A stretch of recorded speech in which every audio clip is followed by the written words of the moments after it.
Have you ever wondered what truly happened inside the ancient Sumerian temples when an initiate dared to rebel against the priesthood? Not the sanitized version written in school books, but the real one, whispered only in crumbling clay tablets and feared even by neighboring sanctuaries. Imagine standing inside a dim corridor, lit only by trembling oil flames, where every shadow seems to breathe, and every step feels like a trespass into a world where mortal will meant nothing. In ancient Mesopotamia, the priests were not simply spiritual guides. They were gatekeepers of cosmic secrets, wielding rituals older than writing itself. And when an initiate broke the sacred order, the punishment was designed not just to control, but to erase the very spark of defiance from their soul. Picture a young novice stepping forward, believing he could question the high priest, believing the gods favored his courage. But in the temples of Nippur, Eridu, and Uruk, courage without obedience was considered contamination. The moment an initiate resisted a command, the atmosphere inside the temple shifted. The drums fell silent. The incense smoke thickened. The elders exchanged glances that carried centuries of unspoken warnings. Because rebellion inside a Sumerian temple was not merely a personal offense, it was cosmic disruption, a fracture in the divine order that had to be repaired, violently if necessary. The walls of these temples carried memories of rituals meant to purify, discipline, and reshape minds, and those walls had seen acts no outsider was ever supposed to witness. The rebellious initiates were not punished in broad daylight. Their ordeal began at night, when the temple doors groaned shut, and the apprentices still loyal to the priesthood backed away in fear. In that silence, the priests prepared the first stage of a process so shocking that even the temples of neighboring cities recorded their horror in fragmented tales. What you are about to uncover is not a story of simple authority, but of an ancient machine built from faith, fear, and absolute dominion over the human spirit. And before we go deeper, I want you to think about what this means. How many stories from ancient civilizations were buried because they revealed too much about power in its rawest form? How many rituals were disguised as myths simply because the truth was too disturbing to preserve openly? You are stepping into a narrative carved from shadows and shaped by secrets that survived only because someone, somewhere, refused to forget. If any part of this opening already unsettles you, or sparks a memory of something you once read about ancient rites, share it in the comments. Your perspective matters, and it helps keep these forgotten histories alive. And before we continue, make sure you leave a like and check if you are already subscribed to the channel, because what you are about to discover next might challenge everything you thought you knew about ancient priesthoods. Now hold on to this thread, because the deeper layers of this temple have only just begun to reveal themselves. They called them initiates, but in truth, they were raw vessels the priesthood hoped to mold into perfect extensions of the temple's will. To outsiders, the path of initiation looked honorable. Young men chosen for their intellect, discipline, and supposed spiritual sensitivity. But inside the walls of the ziggurats, the reality was far more complex and far more dangerous. These initiates lived between worlds, not yet priests, no longer ordinary citizens, suspended in a fragile identity shaped by sacred commands. And because they walked so close to forbidden knowledge, they were watched every hour of every day. The earliest stage of training was deceptively gentle. The novices memorized hymns to Enlil and Enki, studied celestial movements, practiced long hours of silence, and learned to interpret omens that could decide the fate of an entire city. But beneath the surface of this scholarly rhythm pulsed a deeper purpose. The priesthood needed to know which novices could be controlled absolutely, which ones would surrender their individuality without hesitation, and which ones harbored the dangerous spark of independence. The priests believed that the universe itself punished disobedience, and they saw themselves as agents responsible for maintaining cosmic order. Any initiate who resisted a command, even mildly, represented more than human defiance. He represented potential chaos. Some initiates rebelled quietly, through small acts of hesitation, failing to bow deeply enough, questioning an interpretation of a star's meaning, pausing before obeying an order that demanded unquestioned loyalty. Others were bolder, believing that spiritual truth required honesty, even if that honesty challenged a superior. Those were the ones the priests feared most, because doubt inside a temple was like a crack in a dam. It could spread, weaken the structure, and eventually destroy the entire ritual system that kept the priesthood in power. The paradox was clear. The temple needed brilliant minds to interpret the gods' messages, yet brilliance often came with curiosity, and curiosity was a threat. The rebels were not always troublemakers. Many were simply students who could see beyond the rigid boundaries imposed upon them.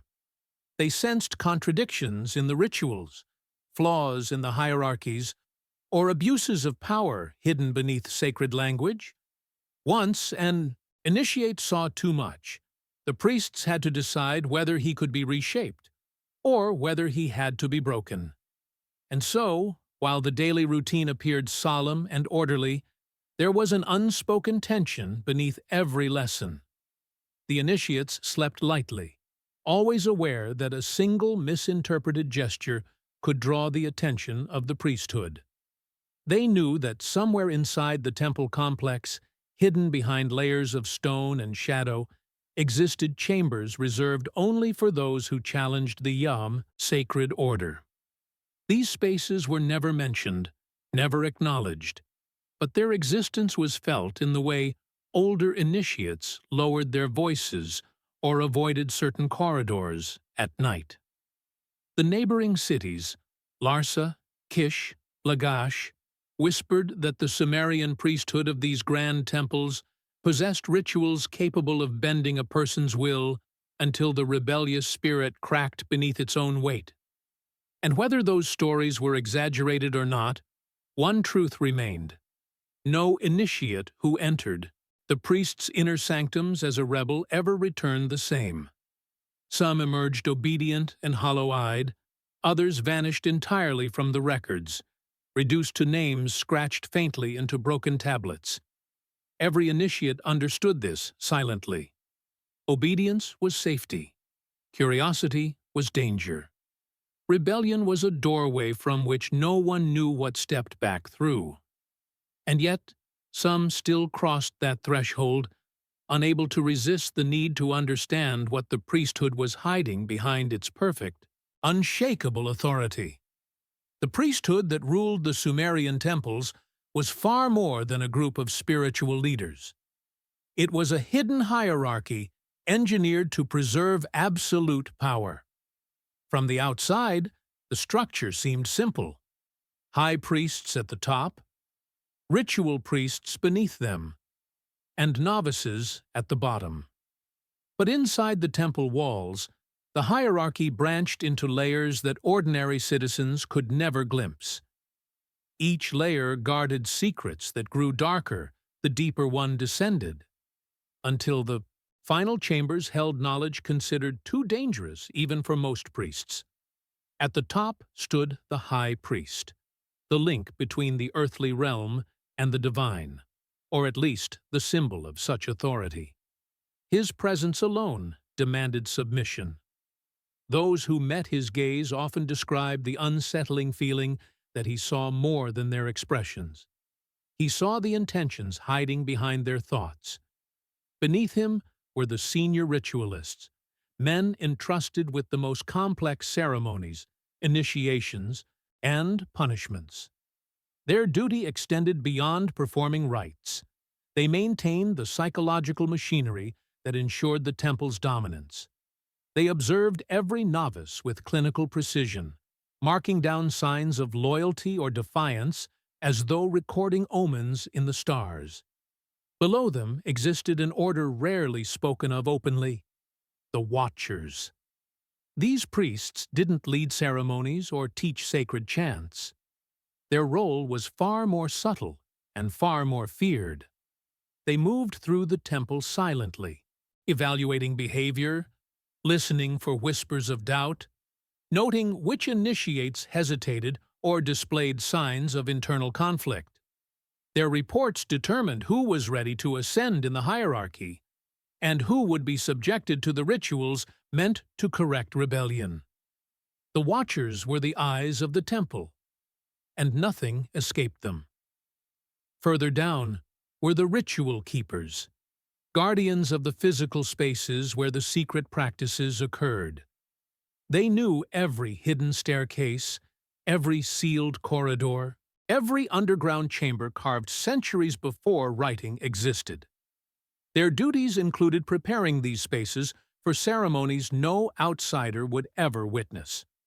When an initiate was summoned to one of these hidden chambers, it was the ritual keepers who escorted him, ensuring he did not flee or question his fate.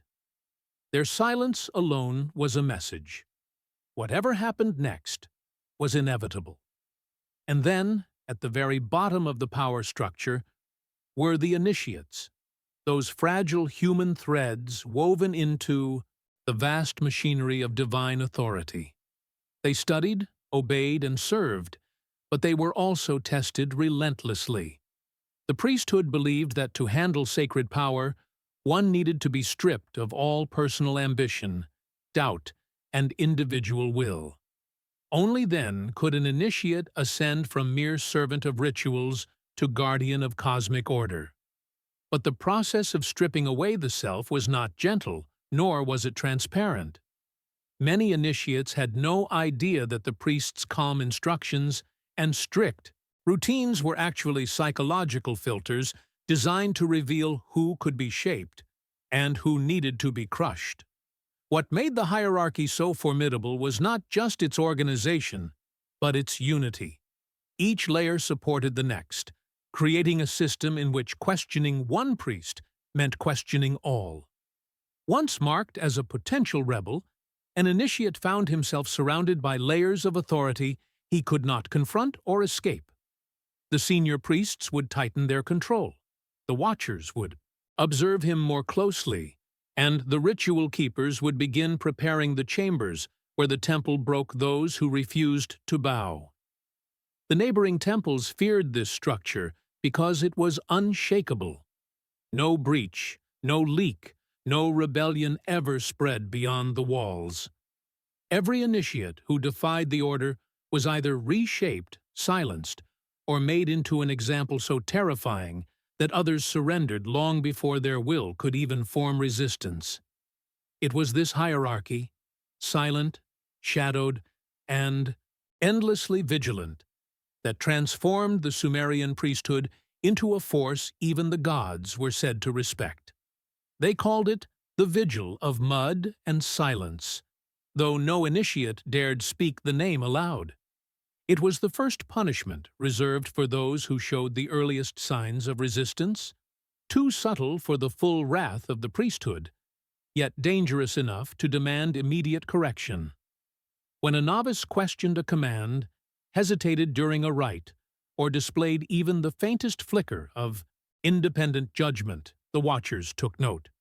And once the high priest approved the decision, the rebellious initiate was summoned after nightfall, escorted by two silent ritual keepers through a corridor that seemed to narrow with every step.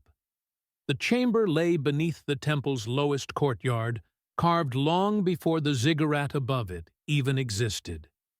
The air was thick, humid, and metallic, carrying the faint smell of ancient earth that had never touched sunlight. A shallow pit dominated the center of the room, filled with a sludge of water, clay, crushed reeds, and fragments of herbs burned during purification rites. The texture was neither liquid nor solid, just dense enough to swallow movement, but yielding enough that the body never found stable ground. This instability was deliberate. It created confusion, stripped away orientation, and made the initiate feel as though the earth itself rejected him. The ritual keepers forced the novice into the pit and left him there standing, knee-deep, sometimes waist-deep, in the suffocating mud.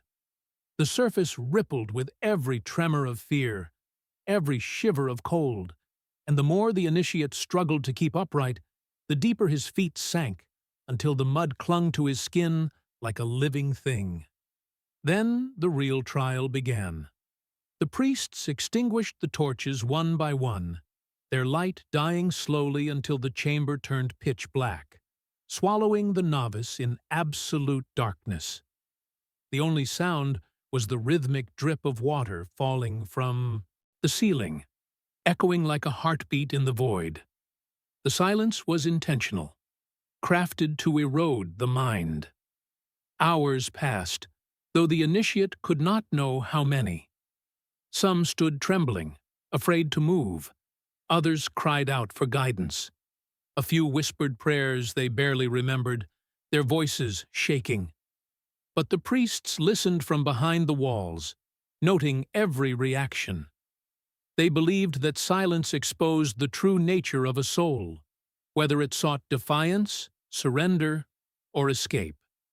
And if an initiate managed to hold still, remain calm, and resist the pull of panic, the priests marked him as salvageable. But if he broke, begging, shouting, promising obedience, the priests took it as proof that deeper rituals were required to rebuild him from the shattered pieces. By the time the vigil ended, some initiates emerged shaking uncontrollably, others eerily quiet, their eyes distant as though they had left part of themselves in the darkness. The mud on their skin dried into a second layer, cracking as they walked, symbolizing the fracture between who they were before and who the temple demanded they become. And though this was only the first step in the chain of punishments, many said it was the moment when fear first took root, binding itself to the heart with a grip that never loosened. If this ritual already made you imagine how you might react in that pit of darkness, tell me in the comments. Your thoughts help keep these forgotten histories alive. They spoke of the stone, whisper chamber in fragments, never directly, never without lowering their voices. It was not a place of physical punishment, at least not openly. Instead, it served as the next layer of discipline for initiates whose spirits had survived the vigil, but still carried traces of resistance. The temple believed that if a rebellious mind could not be subdued by darkness alone, then it must be confronted with something far more intimate, the sound of its own unraveling. The chamber existed deep within, the temple foundation, carved into bedrock so ancient that the Sumerians themselves believed the gods had shaped it long before human hands ever touched it. Entering the chamber required passing through a series of narrowing tunnels, each colder than the last, until the air felt thick enough to slow the breath. The initiate was escorted silently, his footsteps echoing against stone walls that seemed to lean inward, as though listening. When the tunnel opened into the chamber itself, the initiate found a single circular room with no torches, no carvings, no decorations, just smooth stone polished by centuries of ritual. The walls curved inward slightly, creating an acoustic trap where the faintest whisper multiplied into a dozen overlapping echoes.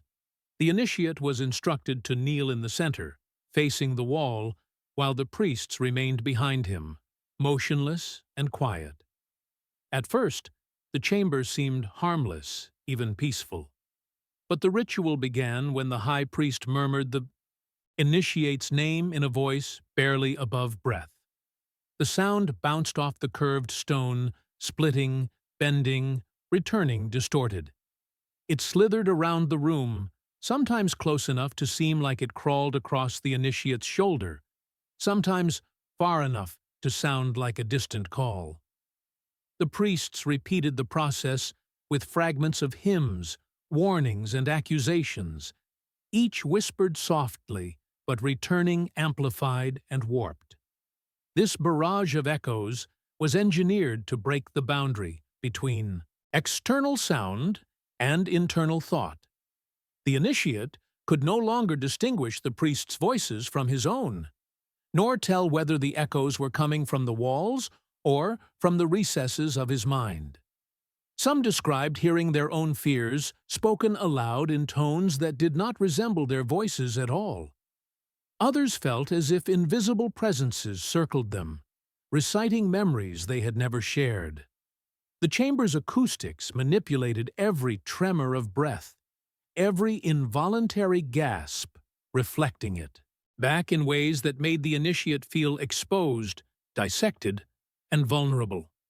The ritual continued until the priests sensed the initiate's resolve begin to waver. One moment of hesitation, one tremor of uncertainty, one whispered plea mistaken for silence. That was enough. The watchers observed the subtle shifts in posture, the tightening of shoulders, the tremble in the spine. They waited for the exact point at which the initiate no longer trusted his own thoughts. Only then would the high priest step forward and deliver a final whispered decree, one that the chamber twisted into a haunting chorus, making obedience not a command, but an inescapable presence. When the ritual ended, the initiate was led out slowly, blinking at the reappearance of torchlight. Many stumbled, disoriented, as if returning from a dream where sound held physical weight. The world outside the chamber felt strangely muted, as though every noise had been dulled by comparison. For some, this marked the beginning of obedience.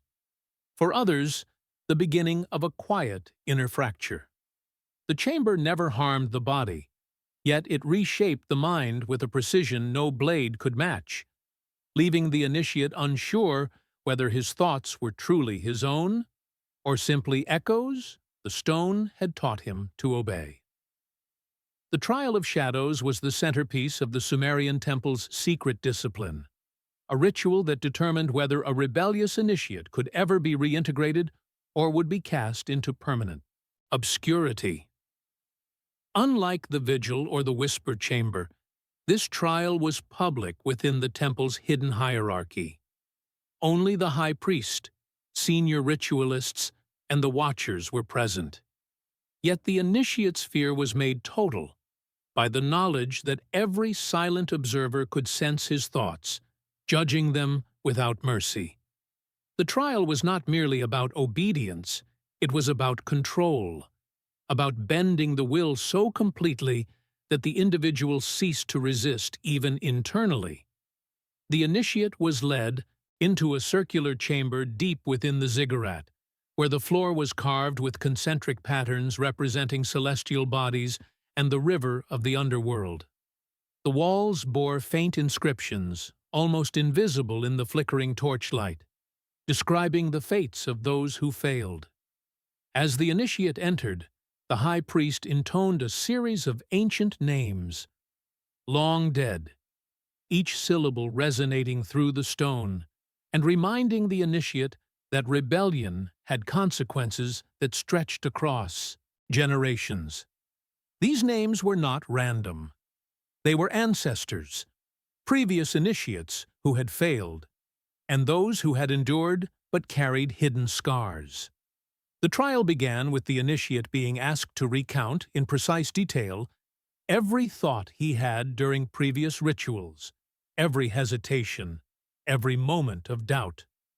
The watchers listened, their expressions unreadable, noting inconsistencies, hesitations, or even pauses that betrayed internal rebellion.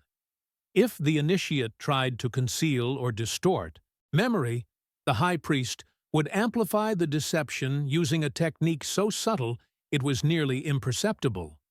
A combination of rhythmic clapping, the echoing of syllables against the chamber walls, and soft chants that induced disorientation. The initiate's own mind became a hall of mirrors, each reflection twisted, revealing vulnerabilities that even he had not recognized. Next came the judgment phase. The high priest recited laws older than most of the city, claiming that disobedience was not a human flaw, but a cosmic imbalance.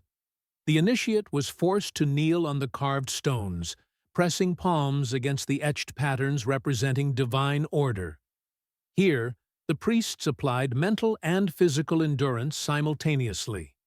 They would chant over the initiate for hours while maintaining a rigid stance, testing whether exhaustion could erode his internal defenses.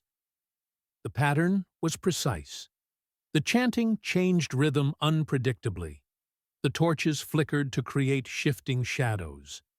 And the air itself seemed to vibrate with unseen force. By the third hour, the initiate's perception of reality began to fracture.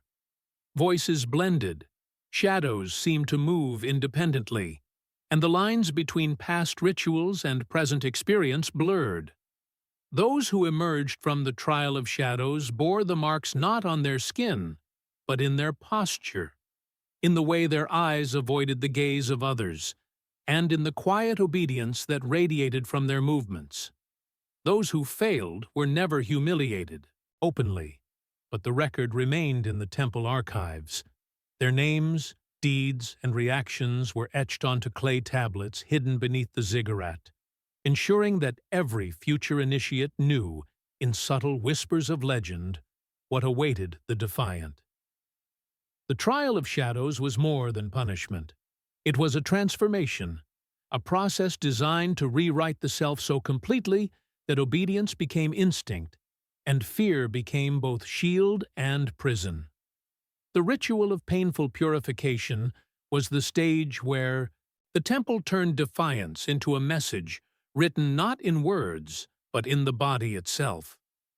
The priests believed that physical suffering, when applied with precision and intention, could cleanse not just the flesh, but the rebellious will that lingered stubbornly in the hearts of initiates. The ritual was never public, but its effects were known across the ziggurat and whispered even in neighboring temples, tales carried by frightened novices who dared not question the severity of the punishment. The initiate was stripped of ceremonial robes and led into a chamber lined with stone slabs. The walls were etched with faint symbols, warnings from centuries past, describing the consequences of failing divine obedience. The floor was cold, slick with a mixture of water, clay, and crushed herbs, creating a tactile environment that amplified every movement, every tremor of fear. Here, the priests applied a series of calculated physical trials designed to disorient, exhaust, and ultimately break the body as a precursor to reshaping the mind. The initiate was forced to assume positions that tested endurance beyond natural limits, holding the weight of ritual objects, balancing in ways that strained muscles until the pain became unavoidable. The process was deliberate. It was not random cruelty, but a choreography of suffering that left the initiate's body as a canvas for lessons of submission. Each movement was timed, every chant synchronized with the strain on the muscles. Sometimes, hot sand or coals were applied to the skin in precise patches, creating searing heat that the initiate could not escape, yet had to endure without sound. Other times, cold water was poured in rhythm with whispered incantations, forcing shivering that sapped strength while keeping the mind painfully alert. Every sensation was magnified by darkness, the echoes of footsteps, and the whispered instructions of the priests, making the initiate hyper-aware of his own vulnerability. This ritual also served as a message to the others. The watchers, silently observing, recorded every expression of pain, every subtle attempt at resistance, every flicker of defiance. The stories of these trials spread quietly, not in open proclamation, but through knowing glances and hushed warnings. Obedience was not optional, and the consequences of rebellion were both precise and unavoidable. The temple transformed the initiate into a living testament, a warning carved into muscle and bone, demonstrating the cost of disobedience in ways that words could never convey. When the ritual concluded, the initiate often collapsed, drained and trembling, yet a deeper terror lingered, the realization that the body could be reshaped into a message, and that the temple had not only broken him, but inscribed its authority onto his very being. Those who endured carried invisible marks of submission, a silent testimony to the temple's control, while whispers among other novices reminded them that no defiance went unnoticed. If imagining this ritual unsettles you, or if you feel a shadow of what the initiates endured, leave your thoughts in the comments. Share what you think it would feel like to face such discipline. It's a reminder that even the smallest acts of defiance in history came with unimaginable consequences. After surviving the ritual of painful purification, some initiates believed they had endured the worst the temple could impose. Yet the most insidious form of control awaited: the exile within. Unlike previous punishments, this exile was not marked by chains or pain, but by erasure. The initiate was still physically present within the ziggurat, still allowed to participate in rituals, but something fundamental was stripped away: the recognition of their own identity. Friends and peers were instructed to avoid them, acknowledge them only with neutral gestures, and never speak of their past defiance. In effect, the temple rendered them ghosts while alive, forcing a psychological exile that was more devastating than any physical trial. The exile within began with isolation. The initiate was reassigned to menial tasks in hidden corridors, removed from the sacred classrooms, the libraries, and the ceremonial halls that had once been spaces of learning and growth. Each day, they performed repetitive, purposeless duties, often under the watchful eyes of the ritual keepers who ensured no unauthorized interaction could occur. The walls around them became familiar, yet alien. The same paths they once walked with confidence now symbolized their diminished status. Every shadow became a reminder that they had been seen, judged, and quietly erased. Silence was enforced as rigorously as in the vigil. The initiate could speak only when necessary for task completion, and even then, the tone had to be muted, devoid of emotion, stripped of inflection.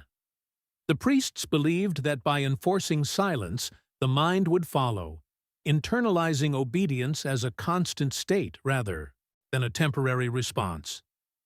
Over weeks and months, the initiate learned to suppress natural reactions: fear, anger, curiosity, until only the mechanical motions of service remained. Observers might have mistaken them for compliant students, but inside, the exile created a void where identity had once resided. This isolation also included surveillance. The watchers, masters of discretion, monitored every movement, recording behaviors that hinted at lingering rebellion. They noted hesitation, subtle expressions of doubt, even the way the eyes lingered on forbidden symbols.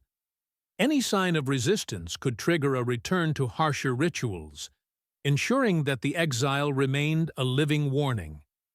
The exile within was both punishment and conditioning, training the mind to accept invisibility as a constant reality, embedding fear so deeply that future acts of rebellion seemed unimaginable.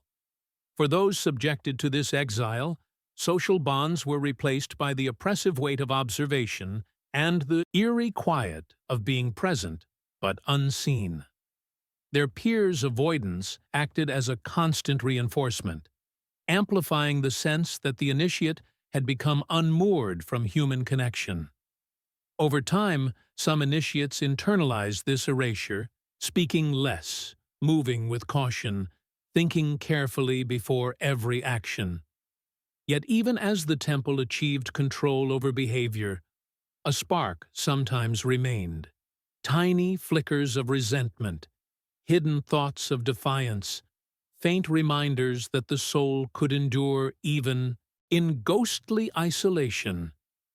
The temple's power extended beyond the punished initiate, reaching outward to the others who witnessed, directly or indirectly, the consequences of defiance. These witnesses, often fellow novices, were forced into silent complicity, made to observe the discipline with careful attention and internalize the lessons without ever speaking of them. In the Sumerian system, obedience was reinforced not only through direct punishment, but through the psychological impact on the community, the subtle coercion that ensured every eye was alert, every mind wary, and every behavior meticulously aligned with the temple's will. The witnesses were never merely observers. Their presence was an integral part of the punishment. They were positioned strategically along corridors or behind lattice screens during rituals like the Trial of Shadows or the Ritual of Painful Purification. Though they could not intervene, they could hear the cries, feel the tension, and see the slight tremors. And this proximity created a dual effect: fear of the priests and awareness of their own vulnerability. By watching others suffer, novices absorbed the consequences of rebellion as a deeply personal warning, one that became woven into the fabric of their consciousness. Even more insidious, the priests required witnesses to participate in symbolic acts that reinforced the hierarchy. They might hand tools to a punished initiate, repeat phrases dictated by the high priest, or assist in the preparation of ritual spaces. Each action was an affirmation that the temple's authority was absolute, that the punished individual had been singled out because deviation could never be tolerated. The repetitive, precise nature of these tasks ingrained conformity, subtly eroding the observer's sense of moral autonomy and teaching them to value obedience over empathy. These forced roles created a culture of mutual surveillance among the initiates. Each novice learned to read the expressions, movements, and gestures of peers, anticipating the moment when a single misstep could bring the full weight of the temple upon them. The constant awareness of consequences produced a psychological tension that, over time, reinforced submission. The priests did not need to punish every infraction. The knowledge of what had been done to previous rebels sufficed to maintain order. Fear became internalized, a self-regulating mechanism that perpetuated the temple's authority without further intervention. Witnesses also served a subtle propagandistic purpose. Accounts of their observations were encoded in tablets, hymns, and oral teachings, ensuring that every future generation of novices learned the consequences of defiance. Even if they never personally endured the full severity of the rituals, the memory of the punished initiate was imprinted on their imagination, a constant reminder that disobedience carried irreversible consequences. This network of psychological influence ensured the temple's longevity. Obedience was enforced not only by rituals, but by shared understanding, by the silent enforcement of communal memory. In the end, the witnesses became extensions of the temple's will, carrying the invisible chains of discipline wherever they went.